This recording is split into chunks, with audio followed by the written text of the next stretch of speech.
What is going on, everyone? Welcome back to another MIgardener live stream. This is a continuation of our first little live stream. I was outside with my phone and I realized really quickly that that was not going to happen. It was just downpouring. It was crazy. It was just a steady downpour. And so I thought I'd come over here to say hello and to do a proper live stream so that I could really give you guys the quality that I would want, and also the engagement, that I do thrive off of. I really enjoy seeing you guys. I enjoy talking with you guys, and so yeah. So feel free to chime in, say hello, and we're just going to kind of pick up where we left off, which was I wanted to kind of discuss the topic of nobody said it was going to be easy. I get far too often people that will say to me.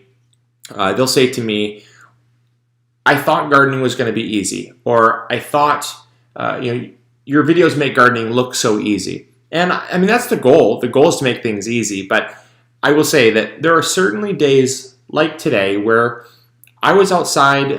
Obviously, if you were watching that old live stream, I just deleted it so I could jump on here. But, I changed my shirt. I was outside, wet as a cat in the rain. My hair was soaked, my shirt was soaked, and so I grabbed a nice cup of tea, delicious, because I had to get out in the garden. I had to do what I had to do. When life has its course, you can't necessarily divert from that course. It wanted to rain today, and I needed to plant out my fall garden. So rather than plant it out without you guys, I just did the things that I could do on my own behind the scenes. So I cleaned out some beds, I re-amended some soil. I was outside. I put a good probably 2.5 hours in, and I worked in the garden, through most of the rain.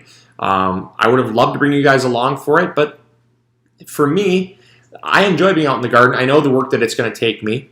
I know that it's not going to always be easy. But for me, it's the filming side that's not always easy. It's bringing you guys along for the content that I want to bring you guys along for. But obviously, if I don't have a waterproof camera, I can't bring you guys out for that. So, but it just kind of ties in full circle to this comment that I get all the time where people say, I thought it was going to be easy. And when the going gets tough, they just put their hands up and they quit.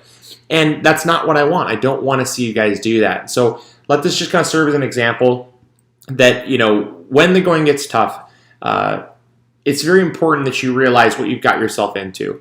You have a garden. You're growing food. I guess on the flip side, you're growing food for your family, but the alternative is that someone else has to grow it for you. Somebody else has to be out in the rain. Somebody else has to be out when it's 90 degrees. Somebody else has to, bring that to market. Somebody else has to plant the seeds, water the seeds, they have to weed, they have to fertilize, they have to amend, they have to do all of that. So to think that it's just going to come out of thin air is naive at best. And and I just don't think that it's practical. And that's why I'm not opposed to putting in the work when I have to. That's why I tell people, know what you've gotten yourself into. A 2,000 square foot garden, if you put the right things, if you put the right systems in place, it's not that much work at all. It's really not that much work compared to the return that you get. But if you're not willing to put the work in, consider downsizing. Consider scaling back. Consider, starting with 5 beds instead of 10, or 10 beds instead of 20. It's oftentimes not that the workload is that much more. It's that it seems like it's that much more because you've doubled the amount of beds. If you scale that back, or you really just kind of hone in on the basics and the fundamentals, you'll find that it's not as hard as it needs to be. But still, you'll get days like today where I had to go outside. I had to put 2.5 hours into the garden today because the fall gardening season is approaching. If I didn't get my cucumbers and zucchinis in the ground, I'm going to do that tomorrow, so one day won't make that big of a difference. But if I didn't get them in the ground, I risk not getting a harvest. And so rather than having to go buy more zucchinis and cucumbers from somebody else, I want to get mine in the ground so that I'm growing my own food. I'm taking control of my food security. And for me, that brings me no greater joy. So that's why, like I said, know what you've gotten yourself into. Know that, food doesn't just grow itself. Somebody has to do it. And if you're growing a garden, that somebody is you. To let it just get all weedy and just to throw your hands up and quit, it's just, in my opinion, it's not a viable alternative. There's no reason why you should be quitting. It is definitely doable. It is definitely attainable, and you can do it. You can do it. Now, there are exceptions. If you are injured, if you get injured halfway through the gardening season, or life takes a wild turn and takes you out of the garden, hey, that's life. That's a different situation altogether. I'm really talking about the people that write in. We'll get it, honestly, on a daily basis. That people will say, it's just more weeding than I ever thought was required. I can't keep up with the weeding. It's not for me. It's too hot. It's way too hot in the garden. I'm not going to sweat my butt off. I'm not going to have heat stroke. I'm not going to be out in the garden. Trust me. I don't like being out in the garden either. I'm a very fair weather gardener. In fact, my two favorite seasons for the garden are spring and fall. I don't like summer gardening at all, to be perfectly honest with you. I don't know if I've talked about that very much, but I don't really like summer gardening all that much. I enjoy being at the beach in the summer. I enjoy bonfires at night in the summer. I enjoy those things. I enjoy a shade tree and a nice, nice music, a nice playlist that I can just pop my earbuds in and zone out to. I like those things in the summer. Do I like being outside in the garden on the blazing heat? No.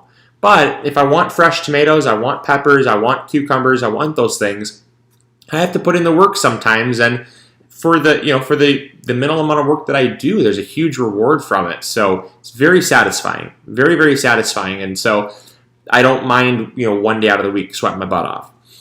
So now that I'm back, now that I brought you guys up to speed, and now that I've got my tea, I'd love to have a conversation with you guys. So feel free to chime in. I want to kind of actually talk with you guys and give you all the time that you all deserve. Now, I did want to bring you up to speed as well. If you are new to this live stream or you're coming over from the past live stream, make sure you go check out MIgardener.com. MIgardener.com is running a final sale for the season. It's 50% off. The seeds are 50% off using the code FINAL50. I'll actually type it in here. So the code is FINAL50. And so the code's FINAL50 for 50% off your seeds. You don't have to go over there and crash the servers. There's tons and tons of seed available. But we have to get rid of our seed because we're actually starting to pack for 2022 already. We're already kind of getting into that season, and when that happens, we need to make room for the new seed. And I want to make sure that this seed gets to a good home. So we're not making any money off of it. We're basically selling. Well, not basically. We are selling the seed at cost. We're not making a single penny on the seeds that we're selling for for $1 a pack. That's our cost. That's our cost per pack, and so we're merely passing that on to you to let it go to a good home rather than just waste the seed. So if you want to get some really good seed at a super affordable price, $1 a pack, you can check it out. Anything that's left in stock, you can use the code FINAL50. FINAL50, all one word, FINAL 50, and you're going to get 50% off your seeds. So go check it out. So with that being said, hopefully you guys will get a fall garden planted. I can safely say, going back full circle to what I was talking about with the liking spring and fall gardening. I had a lot of people here. I saw many people saying that they're not summertime gardeners. And I think it's just so funny because summertime here in Michigan, people will say, Luke, you're too idealistic. Summertime is not always going to be 72 degrees. And sure, I know it's not always going to be 72 degrees. I know that it's not always going to be the perfect temperature and perfect humidity. However, I will say that in the Great Lakes region in particular, in the summertime, it's rarely comfortable. At about 11 o'clock, it's already 85 degrees. By 2 o'clock, it's usually 85 to 90 something degrees. And it's also combine that with like 65 to 85% humidity, sometimes even higher. So it's not comfortable to be outside when it's that hot and that humid. Those that live in the Gulf Coast and those that live in, other humid parts of the world, humidity is way more uncomfortable than heat is. I would take, if it was 90 degrees and 20% humidity, no problem at all. Arizona, Texas, that type of heat and humidity, not a problem at all. It's that heat and humidity that really drags you down and really takes your energy away. But in spring and fall, you don't have any of the humidity and it's cooler, so it's like a win all around. Not to mention some of my favorite crops to grow. I love tomatoes. Tomatoes are gorgeous. They're beautiful. They're so diverse. Peppers are the same, but there's something about growing spring crops. I love growing cool weather crops. Spinach, lettuce, broccoli, carrots, cabbage, kale, Swiss chard, beets. There's some of my favorite crops to grow. Don't ask me why. I truly don't have an answer. There's something about them that I really enjoy growing. And I enjoy growing, like I said, everything else too. Who doesn't? But it's the spring crops that I really enjoy. So yeah, there's some justification for why I'm a spring and a fall gardener. And if I could get a greenhouse, if the city would allow me to put up a greenhouse, I would grow in the winter too. Oh, I'd love that. I would absolutely love that. All right, so Brandy, I would go the misting canopy. Yeah, I wish. That'd be really cool. Maybe somebody could help me set one up. That'd be kind of cool. Just a mom says, can't make my own compost. What can I add for fall to boost my soil after a summer garden? It's a really good question. So just a mom asks a very good question. And if you can't make your own compost, what can you do to amend your soil? Well, the first thing that you can do is you can do what's called pit composting.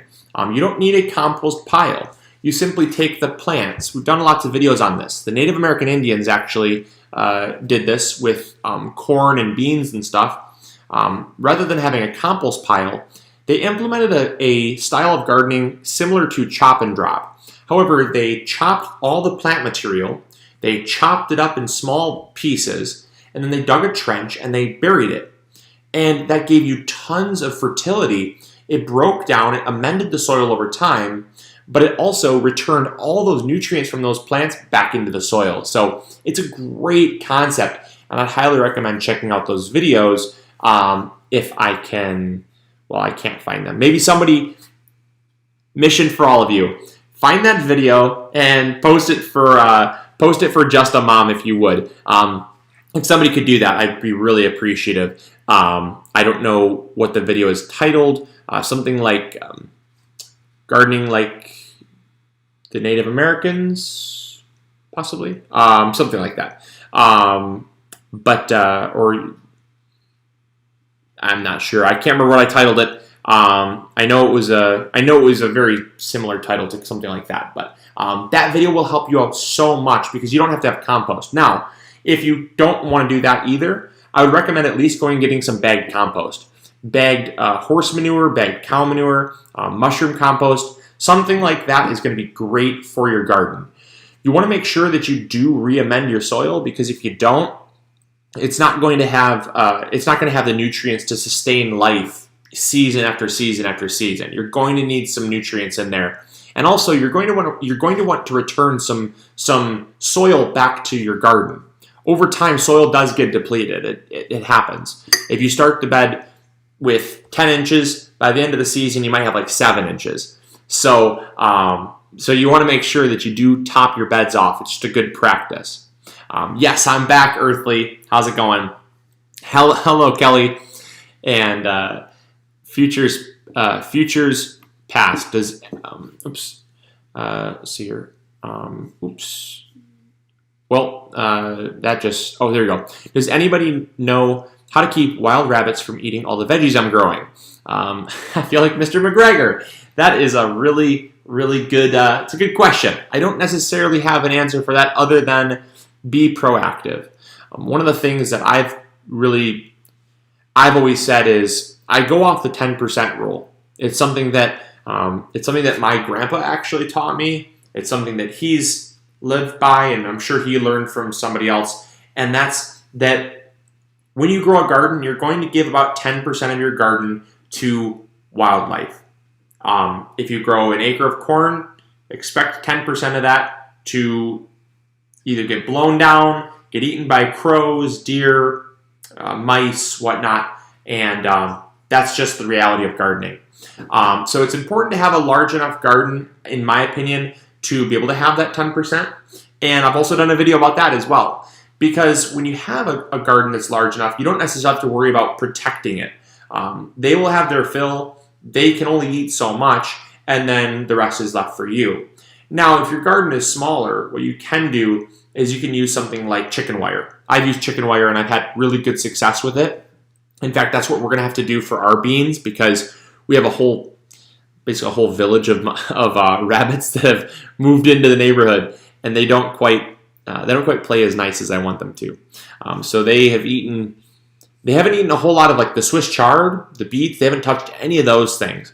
But the beans, they just hone on the beans. And if the beans maybe are 10% of our garden space, they've eaten 100% of that 10%. They've certainly picked out their favorite crop to eat.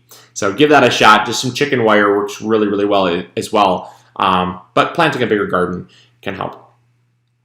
Wow, thank you so much, Oren G, for a base $19.99 super chat. You are amazing. Oren writes, "You are blessing, Luke. Cheers from Houston." Thank you so much, Oren. I greatly appreciate it. So thank you so much. Advice for growing in Wyoming. I'm struggling. Well, the problem is I'm not from Wyoming. I don't necessarily know your climate, things like that. What I would really strongly consider doing if I was in Wyoming, I would really encourage you to ask local farmers and go to like a farmer's market in your area and ask them what they're growing. Generally, it's not as much like the soil conditions or it's not as much the growing conditions as it is the types of crops that you're trying to grow. And so often when you're trying to start new, you don't have to be, I have lots of people that will message me saying, "I just moved to Michigan. What would you recommend?" And I love that. I think that's a great question to lead with is, I'm new to the area, or I just started gardening for the first time. What's some good plants to grow? Because so often, like I said, it's not the growing conditions as much as it is the types of plants. There's certain tomatoes that just don't do well here in Michigan. There's certain apple trees that don't do well here, or there's certain apple trees that do far better on the flip side. Thinking positively, there are far more apple trees that that will do far, or there's a lot more apple trees that will do better than the small handful that will do poorly. So just making sure that you select the ones that will do better will set yourself up for success for next year. Also, I guess if you're struggling, what I would say is I would encourage you to watch our videos on the Back to Basics. We have a whole Back to Basics series on soil prep and bed prep, just kind of helping you become a more successful gardener. And I would encourage you to watch those videos because I think sometimes we bite off more than we can chew.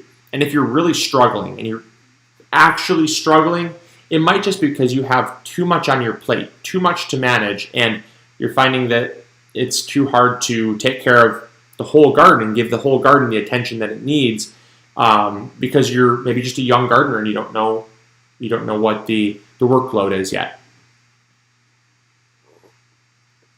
What tea am I drinking? It is called Apple Spice. I figured it's not fall yet, but definitely incredible. Goodness gracious. Wow, Alina. Holy smokes. Alina just threw one out there, a $50 super chat. Wow. Thank you, Alina. I really appreciate it. Thank you so much. That means a lot. I really appreciate that. And it doesn't matter necessarily if you're someone that gives a super chat or not. Alina and Oren, they are people that want to give super chats, and I love them, but just know that I love you as well. There's a lot of people that want to give super chats but can't afford it, and that's okay. You know, I love everybody the same, but I do want to appreciate the people that do donate money to the channel, because it helps fund the channel. It helps fund you know, new camera gear and other, you know, future videos that we have. So it's really appreciated, because it's actually not a free thing, believe it or not.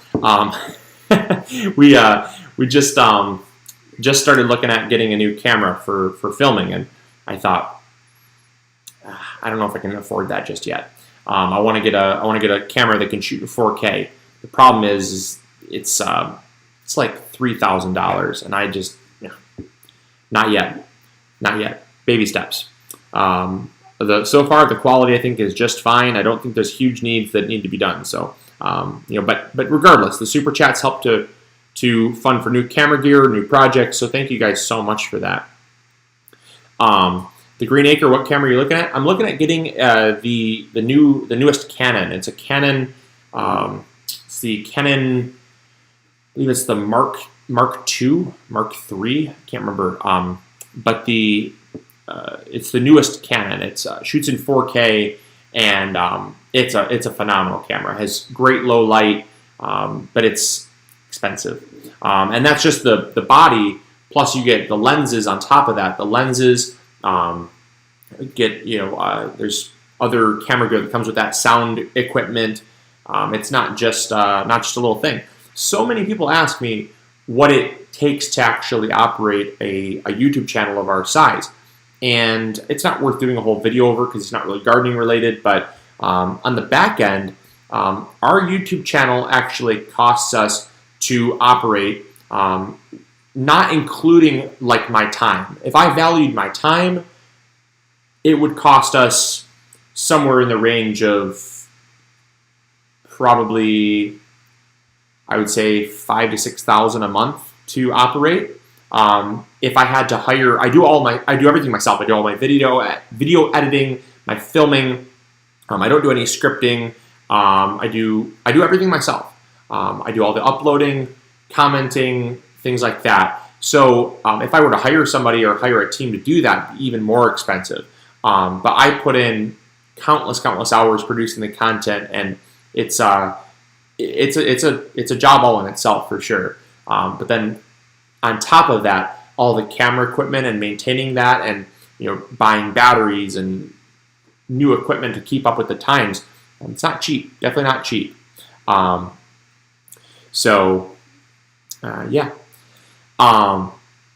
Let's see here. Do you, James Prigioni and Kevin from Epic Gardening, share each other's tips? Are you guys friends or talk at all? Yeah, James and I talk a lot. Well, not a lot, but James and I do talk. James Prigioni, and then Kevin from Epic Gardening is a great guy. We don't talk. I don't have his phone number, but I got James' number, and we'll chat every once in a while. And so yeah, no, we're all really good. I would say we're all good acquaintances. We all know each other, but we don't necessarily share tips with each other either. We all kind of garden in different areas. You have James over on the East Coast. You have Kevin from the West Coast, and I'm in the Midwest. So maybe that would be a good idea. Maybe we get a good collaboration. It's like all the regions basically. And we just need somebody from the mountains, somebody from the mountains to chime in with high elevation. But yeah, so no, so we don't necessarily share tips back and forth, but we do talk. We do talk from time to time, and they're all great guys. So yeah, go check them out. Let's see. Let's see here. Luke, I just wanted to say that your videos are so educational and insightful. One of these days, I hope to see you at your store in Port Huron. I'm from Macomb, yet to get up there. Well, thank you so much for that. Yeah, we do have a store. For those of you that are wondering, we do have a store. We have a store in Port Huron. I try to be there Monday, Wednesday, Friday. Can't always be. I'm usually in the garden, or right now, what's been taking a lot of my time is I've been meeting with our farmers.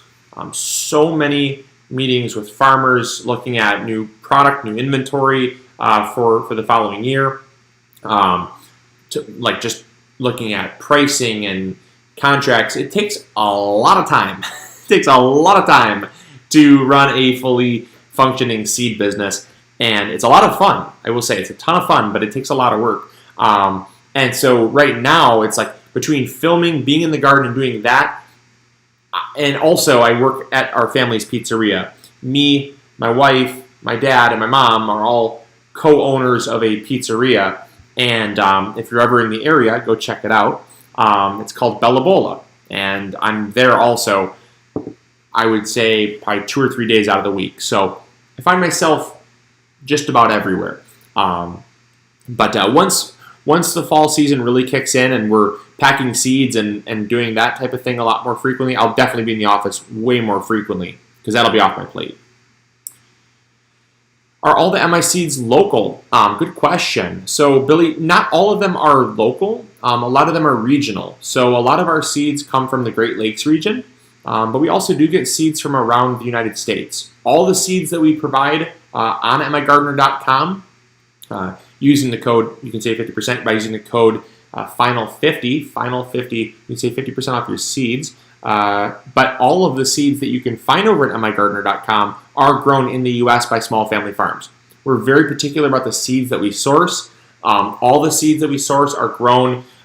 They're grown not certified organically, but we're very stringent on the fact that they have to be grown without pesticides, herbicides, or fungicides.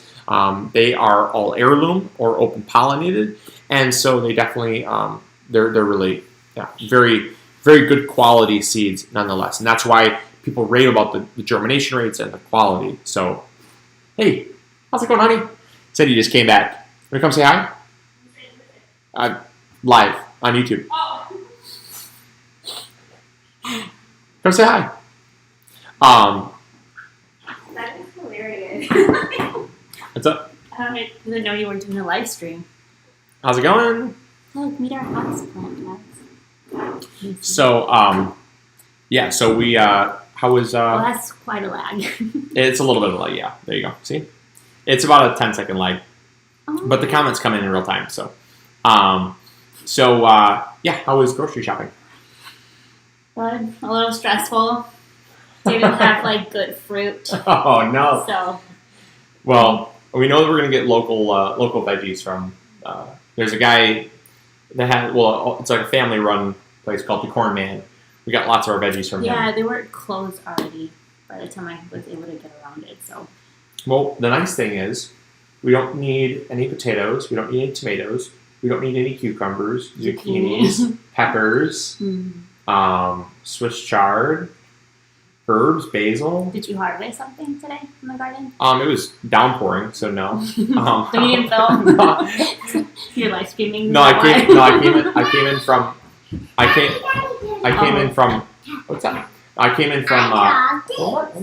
Wow, that's amazing. Really into coloring. But anyways, I don't want to take time away from you because. But yeah, so no, I was. It was literally downpouring the entire time, so I had to come inside so I didn't get sick. No, you look good. Thank you. All right, I'll see you a little bit. Love you. I'll probably be done in. I was thinking of doing some curry. Ooh, curry? Heck yeah, let's do it. Mrs. MIgardener is making curry for dinner. I am a lucky guy. And so yeah. I'm gonna help you. Okay, well I'm gonna help her. So she'll get started. I'll jump in and help make the curry. Jean, do you want to come say hi? Hi. To the audience. The audience. To you two. Hi. Come over here. Hi. Okay, she's shy. All right, back to questions. Let's see. So, question, is this a regular Monday live chat? No, it's not. This is not a regularly scheduled live chat. The reason is because I was actually filming and I got rained out. My camera's not waterproof and I don't want to be reckless and damage a $2,000 camera setup. I have no interest in doing that. And because it means so much to me, and I know the content means so much to you guys, one day won't hurt. So I wanted to just kind of bring you guys up to speed and say hi. What's up? Oh my gosh, it looks so beautiful. Here, do you want to show them? Show them. Here, jump up here. Up you go. Okay, so we'll show them really quick, and then we'll show them really quick. Okay, so can you tell them what this is? This is. Oh, point. They can't see. Get a point. This is. That is a frame picture, and I got Mama's name. Oh, that's beautiful. And then can you tell them what you drew here? What is this? I drew rain, and I drew umbrella, and I drew pink boots, and I drew muddy puddles. So I could have used an umbrella, and I could have used some rain boots out in the garden. I was getting all rained on. Is this me? Is this me in the garden? No. Are you sure? Are you sure? All right. Oh, whoa! I was gonna tickle you. Love you. Okay, I'm gonna get back to my live stream. Okay. I'll get back to my live stream. I'll see you in a little bit. Okay. Promise. Okay. Here. Okay. Hey, can you give Daddy some time? Okay. I'll be right with you. Promise. Okay. We'll spend some time in a little bit. Right. So let's see here. Thank you so much for the super chat. I appreciate it. BoxMeta22.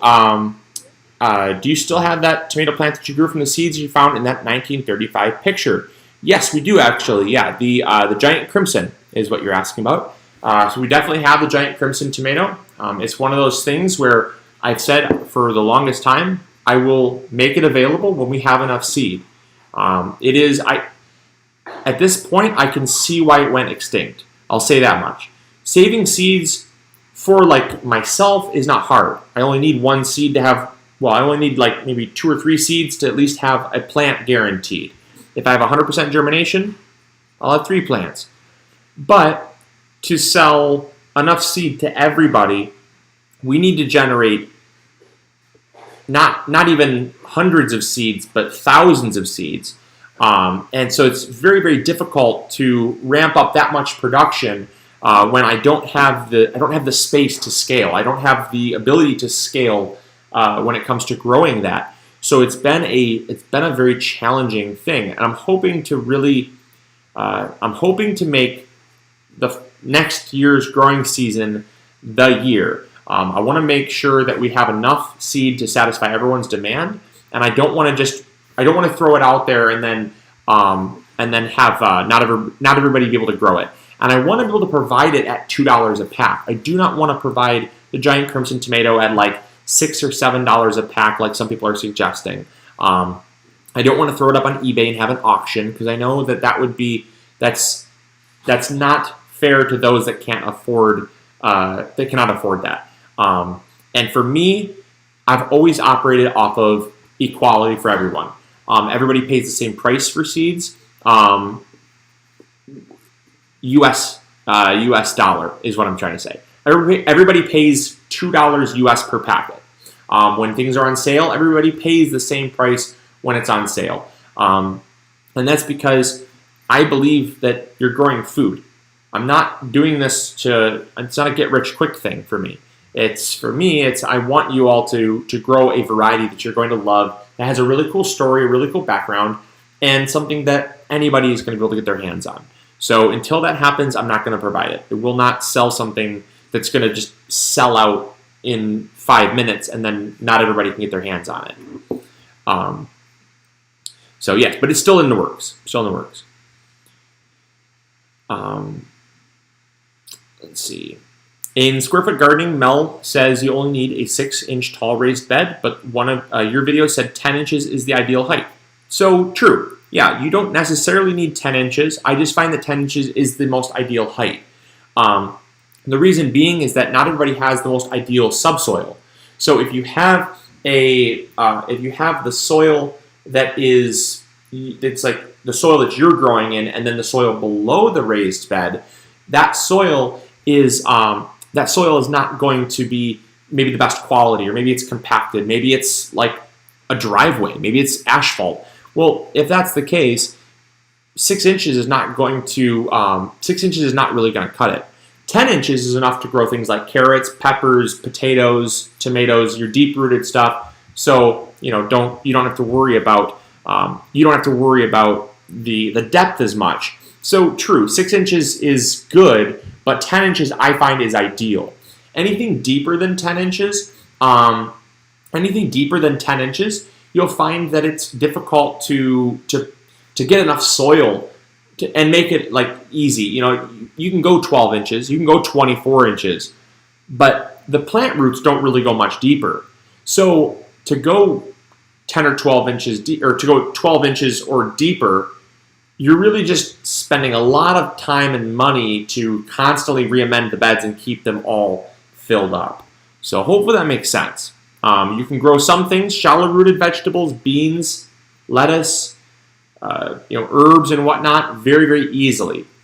But deep-rooted things like peppers, tomatoes, carrots, potatoes, and whatnot, very, very challenging in 6 inches. You're really going to struggle.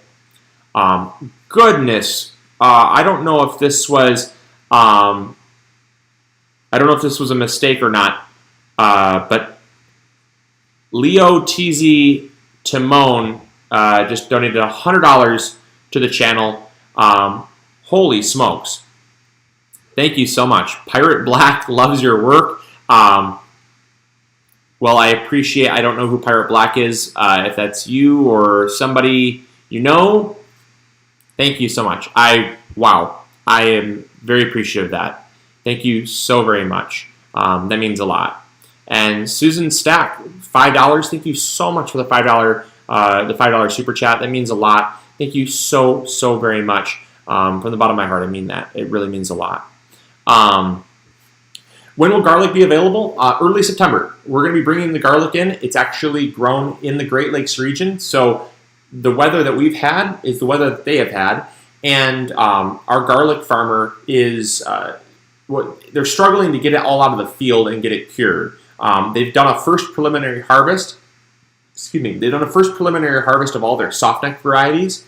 They were waiting on their hardneck varieties to finish up. And the issue is that with all the rain that we had, you need to wait for the weather to dry out so that it doesn't cause any like fungal issues. So it's best to kind of just leave it in the ground until you get some dry weather. So we're aiming for the first week in September to put that up for sale. You'll definitely be notified when they go up for sale, though.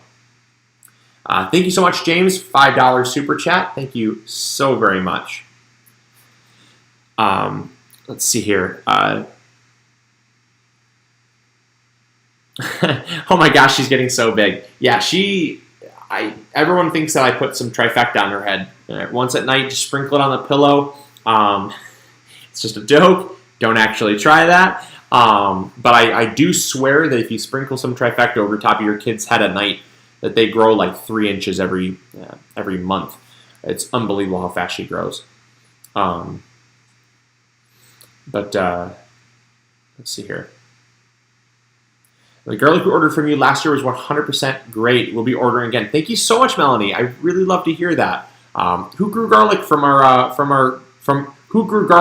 garlic last year? If that made any sense. Let me know. I loved it. Our garlic did phenomenal this year. Did absolutely phenomenal.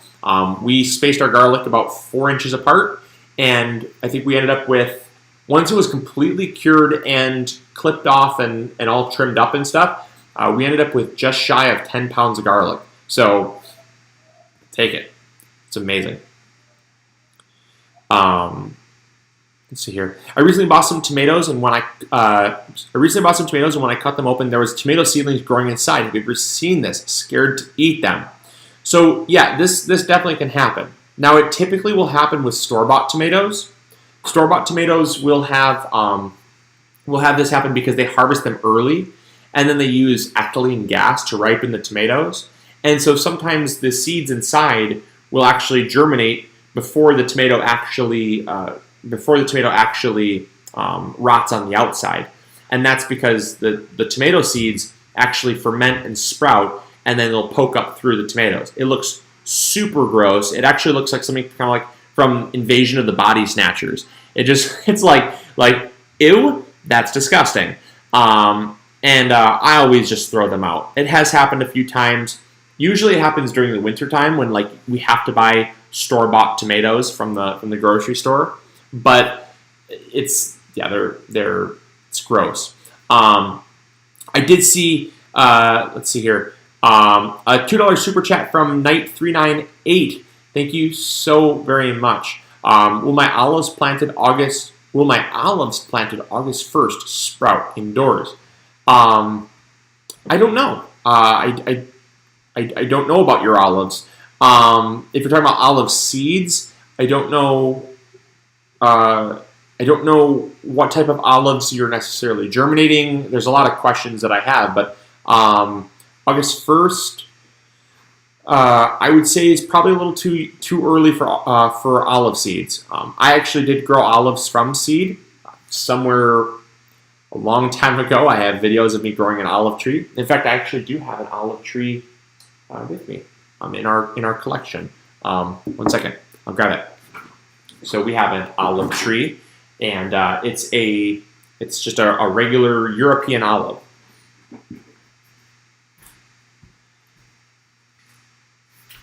So this is our olive tree. Its name is Oliver, and Oliver's doing really good. Oliver is about 2.5 years old, and we just pruned it about 3 months ago to get it to start forking and branching. So Oliver's doing really, really well. Does not like a lot of water. You like to keep this kind of dry. If you overwater it, it will drop leaves. It will start to rot. It's a Mediterranean plant. It likes arid environments. So don't overwater it, but it does take about, I'd say, 3 weeks on the 2 to 3 weeks for the seed to sprout, upwards of 4 to 5 weeks. So anyways, there's Oliver. Say hi, Oliver.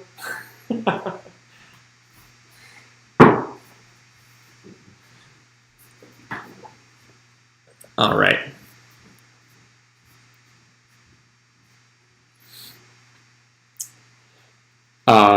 Let's see here. Overloaded with tomatoes in Tennessee reminds me of Jess from Roots and Refuge. Store-bought tomatoes taste like disappointment. Yeah. Oh, store-bought tomatoes are just, they are, it's the thing that you just, it's the thing that I loathe the most about winter is just the lack of fresh produce.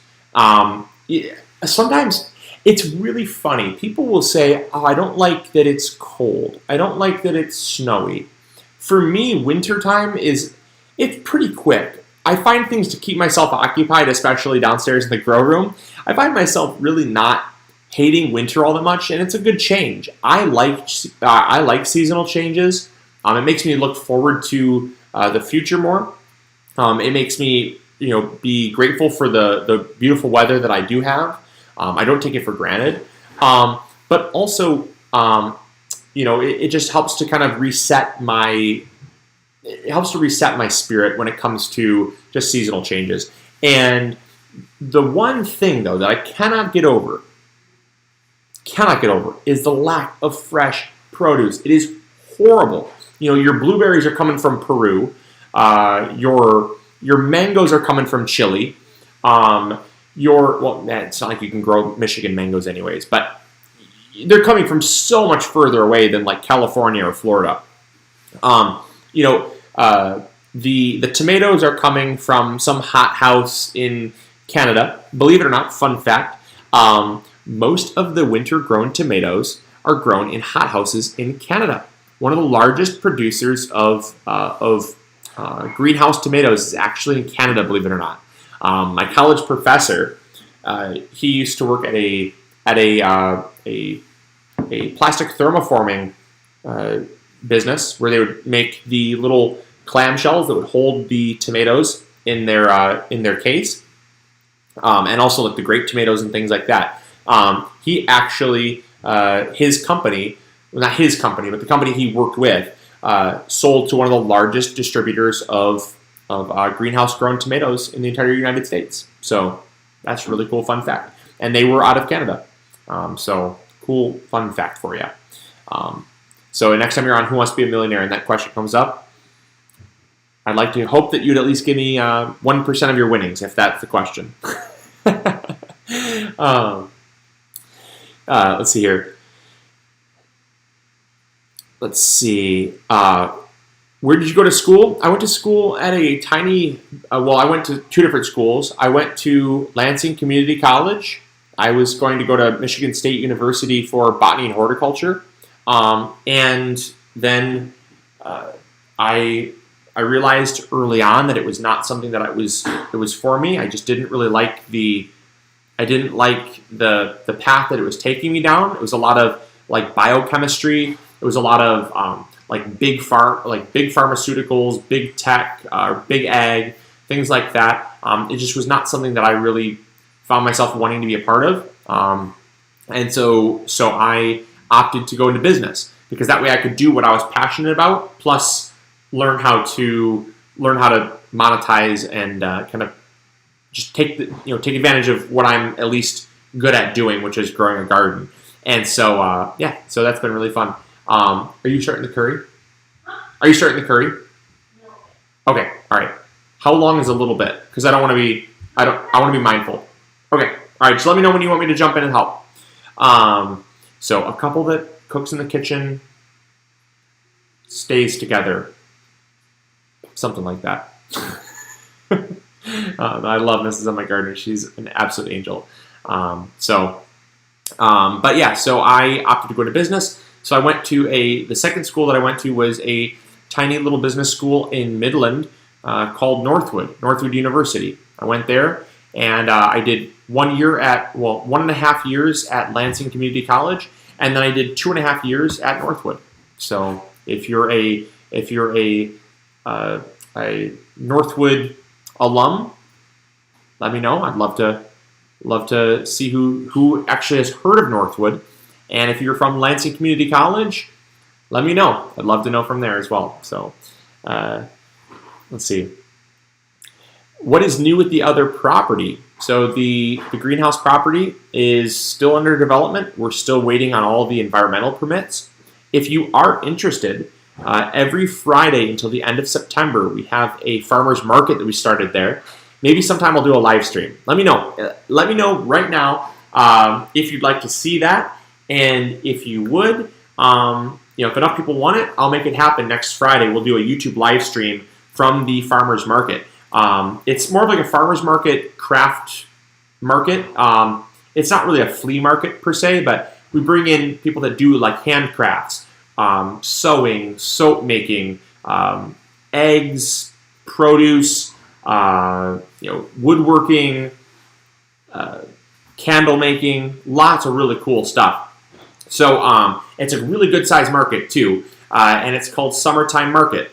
So I'll post a link to I'll grab a link to the Facebook page, and I will see if I can't grab it for you. And then if anyone's interested, you guys can check out the Facebook if you're local. We'd love to have you come check out the market.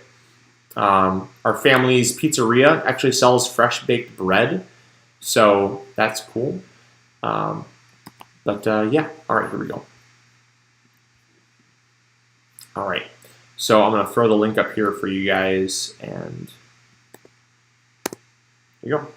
All right, so it's in the comment sidebar there. If you're interested, go check out that link, and go check it out. And then this coming Friday, I'll do a live stream there at the farmers market.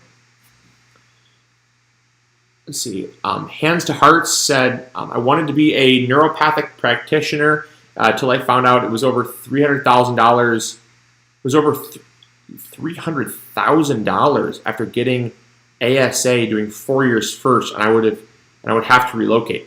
Wow. Yikes. That's a bit of a barrier to entry. Wow, that's unbelievable. It always is really surprising how much stuff costs. People say, I went to medical school and I'm like $1 million in debt. It's like $1 million in debt? Wow. or I'm $400,000 in debt. I watch. I like to watch Dave Ramsey. Dave Ramsey is a really great financial advisor, and one of the callers that called in, they were in medical school, and they were $450,000 in debt. And I thought, man, oh man, I'm not getting on that rabbit train, or I'm not getting down that rabbit hole or on that train, because that's going to create a conversation that's definitely polarizing. But that's insane. That is way too expensive for schooling. I don't think that's right. Especially if you want to go to school to help save somebody's life. So that should be a little cheaper. Let's see here. Are you into technology? Somewhat. I just became an Apple user not too long ago, but I'm not much of a tech head. I do some minor technology stuff. I like to spend more time in the garden than I do with technology, to be perfectly honest with you. Let's see here. Do you can a lot of your vegetables? Getting back onto the vegetable topic. So no, we don't do a whole lot of canning. We will can things like spaghetti sauce, whole paste tomatoes for making things like pizza sauce. We'll do that. We don't do a lot of canning. We will can up things like jams and jellies. We'll can up things like, what else? Pickles. We'll can those. But we don't really do a whole lot of canning. I do personally more freezing. I know it's not the most favorite method, but for me and my family and our style of eating, I find if I blanch it really quick, I could pretty much freeze almost anything. Beans, zucchinis, we even freeze some tomatoes, peppers, onions. You can freeze quite literally almost anything. And I find it's just so much easier. I can feel the arrows being pointed at me. Everybody's like loading their quivers, like, all right, what's he gonna say?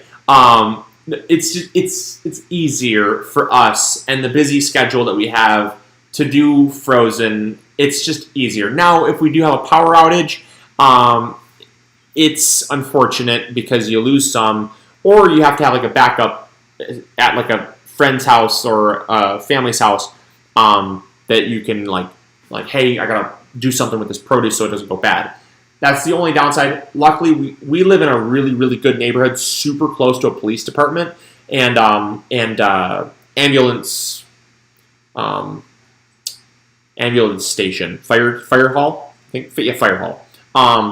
We live super close to a fire hall and a police station, so as well as a high school. So the power does not go out like rarely ever. I think it's only gone out like twice. So we rarely have to worry about that being an issue. A super chat. Wow, thank you so much. $5 super chat from Idaho Hosier. Hey y'all, what is the best strawberry plants to give strawberries with multiple bloomings? My All-Stars bloomed one time, disappointing. So strawberries are kind of a once and done crop. They do make, well, they don't make, but there are strawberries that do exist that are everbearing. But when it comes to most strawberries, they're June bearing.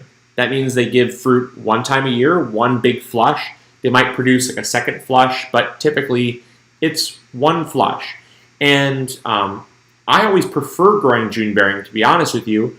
You need a little bit more of them, but they give you all your harvest all at once. So if you're doing things like strawberry jam, or you're just feeding a larger family, you're not like, because if I had food coming at different times, I would literally they would never make it in the house. Especially strawberries, because they're some of my favorite fruit. But I would quite literally just eat my fill and then never make it inside. Whereas for us, when it's strawberry season, we get like 5 to 10 pounds of strawberries every time we harvest. I can't eat 5 to 10 pounds of strawberries, so it makes it in the house. I would recommend trying maybe a variety called Honey-O. Honey-O is a fantastic one. I also really like, Chandler and Quinault. Those are the 3 varieties we're growing. Oh, and Ozark Beauty. So we have Ozark Beauty, Honeyo, Chandler, and Quinault. 4 varieties of strawberry. They're amazing. All of them are amazing. I can't really tell you which one's my favorite, but they're all my favorite. Charlie Doyle, what's your favorite sauce tomato, or what's your favorite sauce tomato variety? I would have to say, ooh, it's a tough one.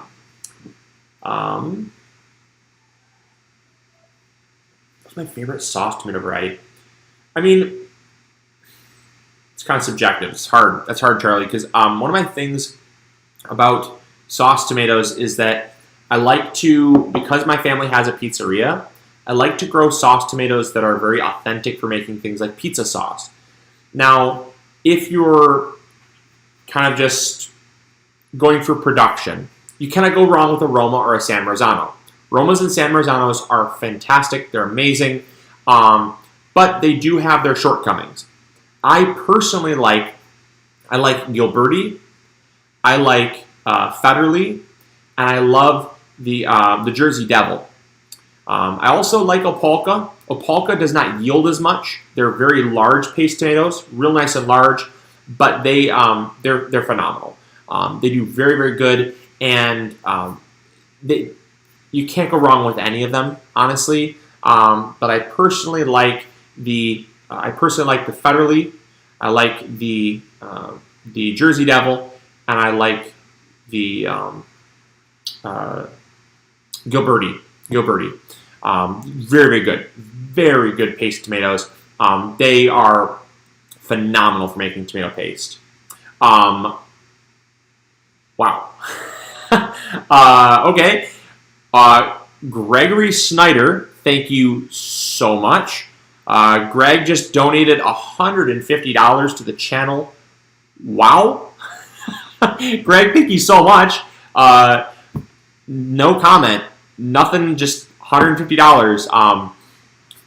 I appreciate it. Greg, Greg, thank you so much. That means a lot. I don't know what to say. Thank you. Wow.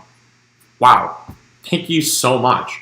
I really hope, I hope that I can always provide that value to everybody, super chat or not. I hope that my content provides that level of quality. I take a lot of pride in the videos that we put out. I take a lot of pride in the content that I put out. And I'll be honest, there are certainly days where I film something and I scratch the whole project because I know that I could do better. I know that, it might be like the lighting was off, or that I didn't have all my ducks in a row. And so I said, you know what, I'll just film it tomorrow. I'd much rather wait a day, make quality content that you guys are going to engage with, enjoy, and it's going to bring value to your life and to your garden. I'd much rather wait a day than to try to force something. And so those are the times that I really feel so confident and optimistic and excited about what I'm doing, because I know that you guys are going to receive that quality, and on the receiving end, it's going to make a difference. So, Greg, it means a lot. It really, truly does. Thank you. I really appreciate that. There was also a $10 super chat from Generalistic. Thank you so much. I did not. I see it. I do see it. Thank you so much. Thank you so much, Jen. I really appreciate it. That means a lot. And honestly, these super chats, they mean a lot because it helps fund the channel. It helps get new equipment, and like I said, it helps fund the channel because this is not a free thing that we do. It helps me have the ability to do what I love to do every time that I wake up. And so for that, it means a lot. But even if you don't have the financial means to put up a super chat, even just commenting or liking this video, sharing with a friend, that means the world to me. That means that our channel is growing, and we're actually rapidly approaching 1 million subscribers. 1 million subscribers. Now, we do have something kind of in the works for this year's seed launch. A lot of you know that every year we do a special kind of seed launch party, and what I would like to do is we're in the works to rent out a kind of like a little event center, banquet hall type deal in our town. I think Mrs. MIgardener wanted to see if we could get a place called the Foundry. I don't know, Cindy, is that in the works? Are you going? What's up? Okay, yes. So I think we're going to do this year. Very exciting. No promises. Not making any promises, but we're going to have a kind of a black tie event, just a black tie garden event at this place called the Foundry. It's in our town of called Port Huron. It's in our town, Port Huron, and so we'll have a lot more details when that comes out. But we're thinking about making it a like a fundraiser black tie event where basically it's like $10 to get in the door, and then the proceeds will, like, whatever's left over from the event, because we'll obviously have to pay for the banquet hall and stuff. It'll be like a big meet and greet, big party, big bash. It'll be kind of like a ball drop. We'll have some food and stuff like that. But we'll also kind of bring in the next gardening season together for 2022 seeds. We'll launch the seed store together as a community. But then the proceeds will go to our local food kitchen or soup kitchen and food bank, because they do great work in our community. So I mean, it's in the works. We're definitely working on that, and you'll definitely hear a lot more about it. All right, got a few more minutes here, and then I got to pop off because I got to help. I hear chopping in the kitchen, and that means that Cindy's starting curry. And I'll be honest, it's 8 o'clock, and I'm craving some curry. I could go for some curry. So let's see here. Sad I can't cross the border. So close. Yeah, no, absolutely. When the border does open up for Canadian traffic, we'd love to see you in the shop. Absolutely love to see you in the shop. Come stop by, say hi, and we'd love to say hi. Let's see here. What state are you in? I'm in Michigan. We're in Michigan. That's what the MI is for. MI is for Michigan. I'm always so shocked, and it's not a bad thing. It's not a bad thing at all. Definitely not a bad thing. Junior Kilgore, it's not a bad thing at all that you didn't know what state I'm in. There's a lot of people that have no idea, and it's a very common question that gets asked. What state are you in? We're in Michigan, but it's so funny how many people think that it's like my garden, meaning like a play on MY, like it's my garden. They think it's like MI, which is like my garden. It's not. It's MIgardener. It's just that YouTube wouldn't allow us to put periods in between. When we first started our channel, they wouldn't allow us to put periods in between the M and the I, or dots. M.I. which is like Michigan. So it's capital M, capital I, Gardener. And that also leads people to think that it's ML Gardener because you can't tell if the M is capitalized and it's just a lowercase l. There's some confusion there as well. So they think it's ML Gardener. It's not ML Gardener. So it's funny. I always get a kick out of it. North Star Prepstetter, thank you so much for coming in and moderating. So far, we've not had any bad eggs, but it's always nice to see you, North Star. Everybody thank North Star Prepstetter. North Star actually moderates our Root Shoots and Coffee every Tuesday, which is going to be tomorrow. That's another live stream, double live stream bonanzas here. That's a live stream morning show that Kirsten and Haley put on. Kirsten and Haley do that. It's 9:30 to 10. It's an amazing morning show, kind of like a sit down and chat, answer gardening questions, kind of like what we're doing in just a different setting. So go check that out. And that is a regularly scheduled live stream every Tuesday.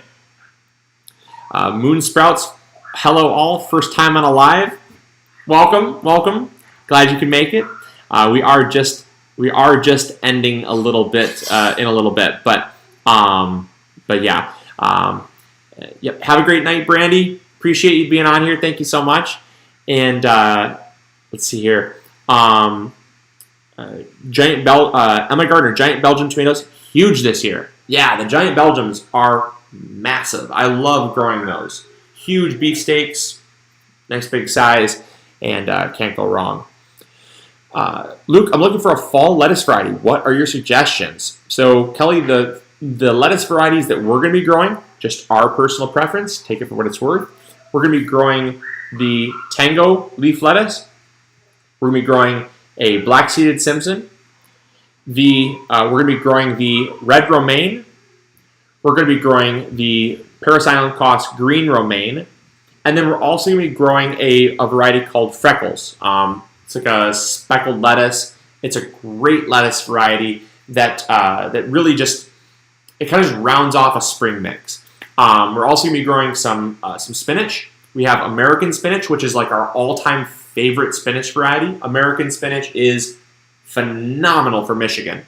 But we're also going to be growing some Bloomsdale longstanding. And we're also going to be growing some Swiss chard, some more kale, some beets. So don't think that your fall garden has to be just lettuce. Plant some more stuff. You'd really like it. Hope you and your family are doing well and the garden looks awesome. Thank you so much. I appreciate that, John Samuel. It means a lot. The garden has definitely seen better years. The humidity this year and the amount of rain that we've had has been kind of next level. It's been crazy. But through it all, we obviously persevere. And there are, I guess, it's very exciting for me to be a gardener because every year is different. I don't think I've ever had a year that it's just like the last. So like if you have a good tomato year, I know I've mentioned this in videos, but if you have a good tomato year, the next year might be a terrible tomato year. But it might be an amazing beet year or an amazing carrot year. It's just every year has its nuances.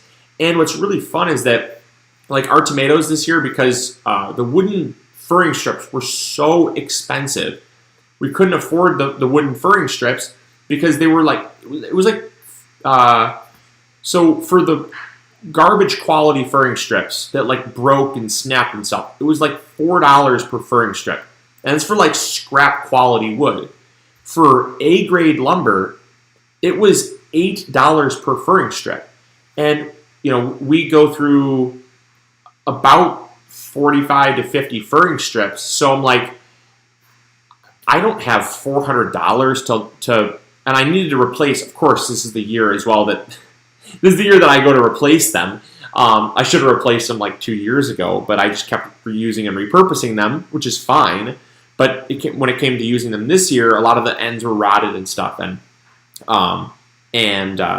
So I was like, well, it's time to replace them. Lumber costs were at an all-time high. Right at the exact same time I needed to replace them. So I didn't have $400 just laying around for me to drop on furring strips. So I said, all right, well, here's what we'll do. We'll just let the tomatoes crawl along the ground. They will get blight earlier. They're still going to produce the same. It'll be okay. It's just one season. Next season, lumber prices have already dropped. So when lumber prices drop, I can buy the furring strips. We'll go back to our normal method of staking them up. Everything will be fine. And you know what? It's been fine. It's been fine. Now, granted, our tomatoes are looking a little sickly, but it's okay because we're still getting lots of tomatoes. We're literally harvesting like a half a bushel almost every other week. It's been crazy. This year has been amazing for tomato production. They are dying off sooner than normal, but that's okay. We'll pull them up. We'll reamend. We'll plant something new there. So no loss at all. Let's see here. Let's see. Should have done fence posts. With Florida weave. Yeah, you know, I thought about that too. The thing is that so there was also a steel shortage, and at our Tractor Supply, when I went to go get T-posts, I bought every single T-post that they had. So at the time, I could have probably gotten away with that, and that would have been a whole lot better than letting them just grow on the ground. But it is what it is. It's been a phenomenal year, and I can't complain. North Star Prep Center, get furring strips a few at a time if needed. And that's another thing that I should have done as well. I should have done, I should have just, whatever the budget would have allowed, it's just I could not. This is crazy. This is going to blow you guys away. The lumber for our entire garden was roughly $550 for all the lumber to build all 14 raised beds that we have. $550 for all the lumber. Could you imagine spending $400 on just the furring strips just to hold the tomatoes up? Like, I just realized that just now. Putting that into perspective, like, I knew it was expensive. I knew I did not want to spend that much, but I was like, wow, that is crazy. That the furring strips this year, just because the cost of lumber, quite literally was the cost of our entire garden to put in. That's amazing. Oh, Patrick, thank you so much. Yeah, you would have brought some extra fence posts.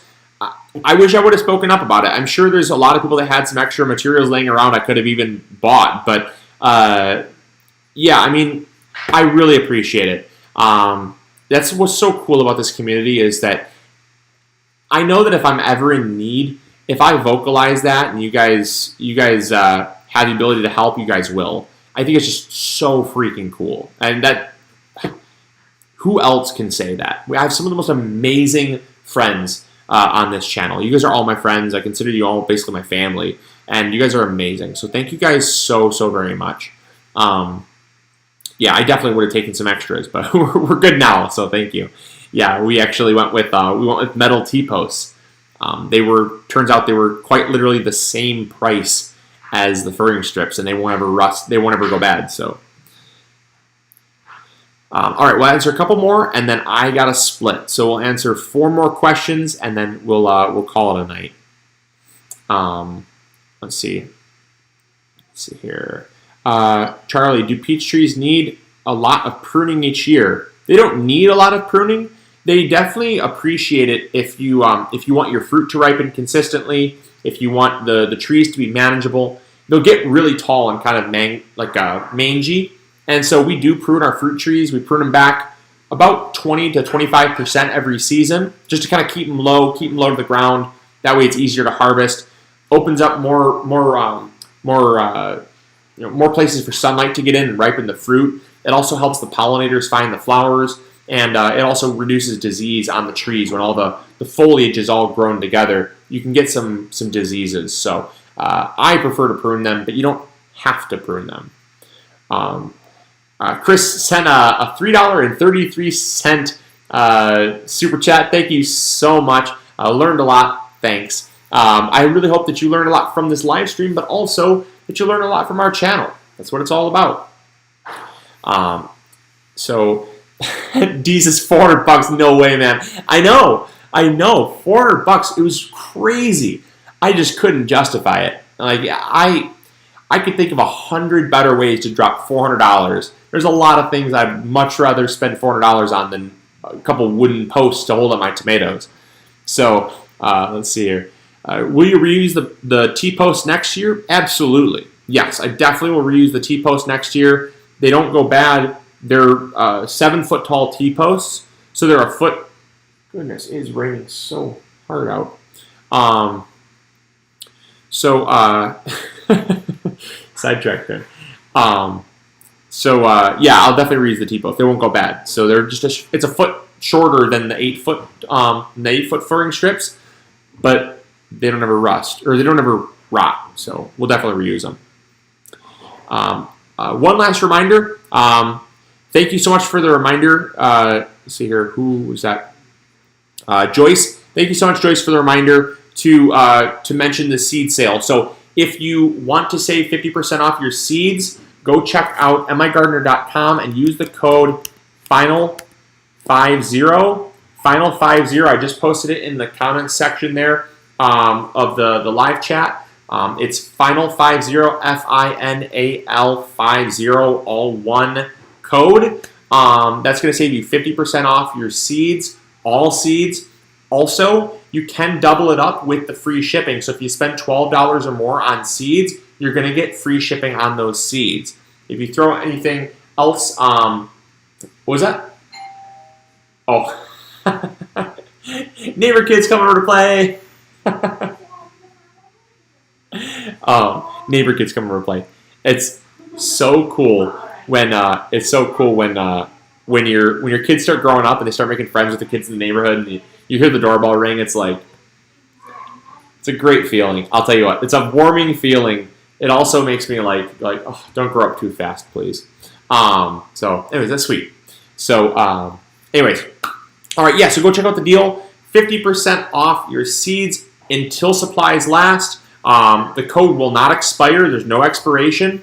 It just goes until we're sold out. So once we sell out, we are sold out until November when we restock for the following gardening season. So make sure that you guys get what you need now. You can get seeds for the fall. You can get seeds for next year. The seeds won't go bad. We just can't sell them next year because it's past the pack by date. The pack by date is like, it's basically like the best by date on cheese. Like, cheddar cheese should not have a best by date. They've been aging cheddar. There's like 5-year-old aged cheddar. So it's like when I see cheddar that goes bad in like a week, I'm like, okay, that's not a best by date. That's just, yeah, it was whatever, But, and maybe it is, who knows. But basically, the seeds could go for 3 to 5 years if you keep them cool, dark, and dry. You don't have to use them that year. That's just when they're going to have the best quality, the best viability. So you can get your seeds for the springtime for next year. Just get your seeds, throw them in a Ziploc baggie, throw them in another Ziploc baggie, and then throw them in the back of your fridge until springtime. And they're going to stay great. They're going to stay totally fine. No issues whatsoever. And so you can save 50%. We are not expecting. Are you expecting any? Are you expecting any seed price increases next year? No, we are not. Definitely not. Not as of right now. Nothing has changed. The big price increase that our farmers put through on us, which is fine. I mean, they got to make a living too. Again, I mentioned this earlier. I don't have the ability to grow 700 different crops, to save all the seed from 700 different crops, to fertilize those 700 crops, weed them. I don't have all that time and the resources. So somebody else is doing that, and they need to make a living too. They need to put food on their table. That's their livelihood. So rightfully so, they increased their prices, and that forced us to increase our prices as well.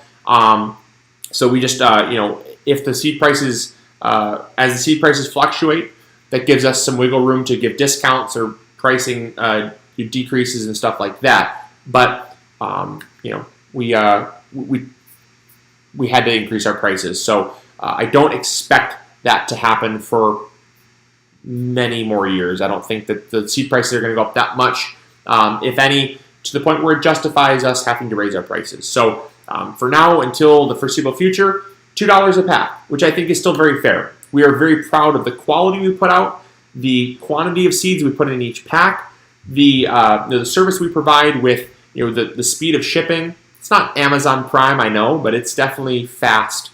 3 to 5 business days is pretty fast, and the shipping rate is very fair. If you order $12 or more, it's free shipping. So how can you beat free? But also, even if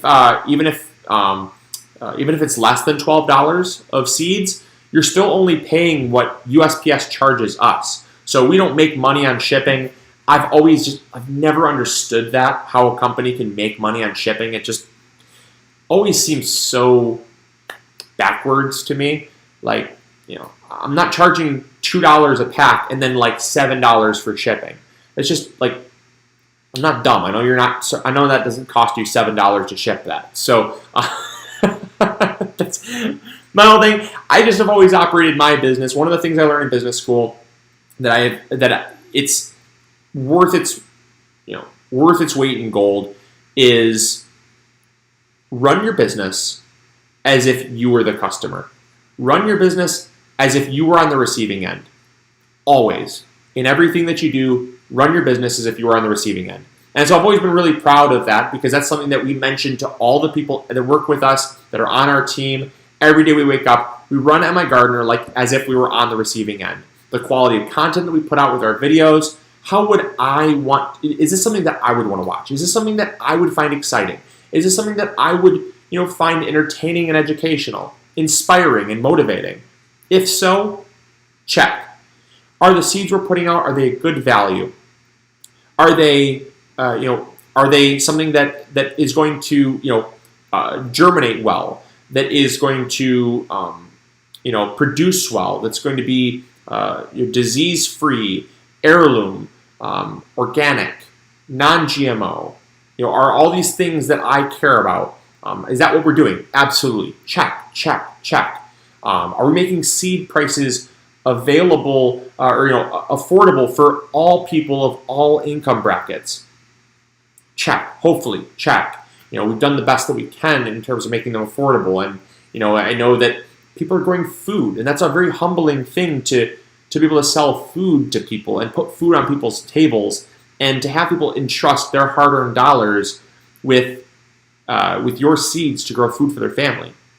We don't take that obligation lightly. Everybody takes that very seriously at MIgardener. The moment we answer the phone, are we answering the phone like how I would want someone to answer the phone for me? With a smile. Absolutely, check. We check all those boxes every single day. When we sign off on emails, are we replying to emails the way that we would want replied back to us? Everything that we do is from the perspective of a business ran by gardeners for gardeners. You guys are the thing that keeps us around. You guys are the thing that keeps the show growing, keeps the content being produced, and honestly puts food on me and Mrs. MIgardener's table. We don't have sponsors. We don't do this. We don't do this show and this type of thing to sell out to other brands, other companies. I never wanted to be like that. I never liked it. I don't think that it's transparent. I don't think that it is. I don't think that it gives the most honest message, because someone else's money is motivating your mission and the content that you're putting out and the message that you're putting out. I've never liked that at all. So when we do take sponsorships, it's from very specific companies that we use their products, we love their products, and agree with our message. And so I guess all of that to say, we appreciate your support. We love you guys. From the bottom of our hearts, we love you guys. And it means so very much that you guys entrust your hard-earned dollars with MIgardener seeds. If there is ever an issue that you have with seeds, if there's ever a mix-up with your orders, we are human. We do make mistakes. We're not impervious to that. But we try our darndest to make sure that we make it right. And I guarantee you that if we are, I don't remove comments, I don't delete, I don't censor, and so this is like the ultimate show of transparency and vulnerableness. Is that in this live stream, if somebody is having a terrible experience, you can comment, but I stand on my brand.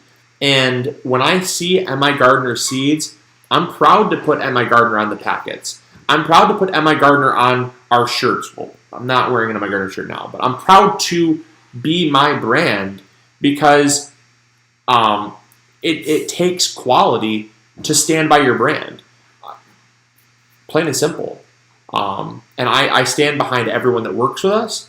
I stand behind the content we put out and everything that we do, that we are, that we're upstanding and worth it.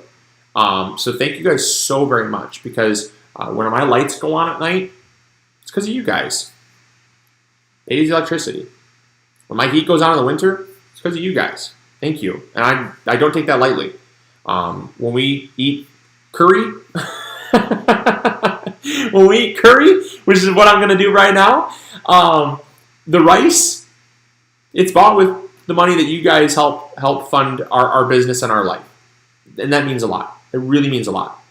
And I know that our team feels exactly the same way. They all have lives of their own, and they all have families of their own. And your blessings that you bless us with, we bless them. We return that to them, and that means a lot. Our community also appreciates it. The city of Port Huron, we do so much philanthropy and giving and blessing of others with what you guys bless us with, because I don't take that lightly. And because of your support of MIgardener, the city of Port Huron is better. The city of Port Huron is better, and we have plans that are so much bigger than just the city of Port Huron. But we're talking the Blue Water area. The Blue Water area of Michigan, we're looking at impacting in so many better ways with a greenhouse and a garden center, and MIgardener seeds, and we'd like to start some community gardens and all this good stuff. And the whole region benefits from quite literally you. You watching this channel helps make that happen. And so thank you so much for dreaming big with me, for helping me, and for allowing me to help you, because that is a really cool symbiotic relationship that I don't know many people that have that ability to have, where I help you and you help me, and that's really cool. We really appreciate it. So thank you guys so much. I'm gonna get off and help Mrs. MIgardener make some curry. It's a late dinner night tonight, so I know it's 8:30 and we're eating dinner. We sometimes have nights like that, but that's okay. So anyways, all right. Good night, everyone. Love you all very much. Go check out that. Make sure to go check out that code. It is Final 50. It's the final sale of the year. There won't be any more sales until next year. And then after that, we'll do the grab bags, and the grab bags are whatever's left. So real quick, thank you so much, Josh. $20 super chat. Thank you for everything that you do. You are very inspirational. I appreciate it. That means a lot to me. That is a feather in my cap. And when I lay down to bed at night, I'll think of that. So thank you so much. I appreciate it. When I wake up in the morning, I'll remember that I'm inspirational, and I will hopefully bring some more inspirational content out to you guys tomorrow. So, all right. Grow big or go home, everyone. Take care. Have a good one. And love you. All right.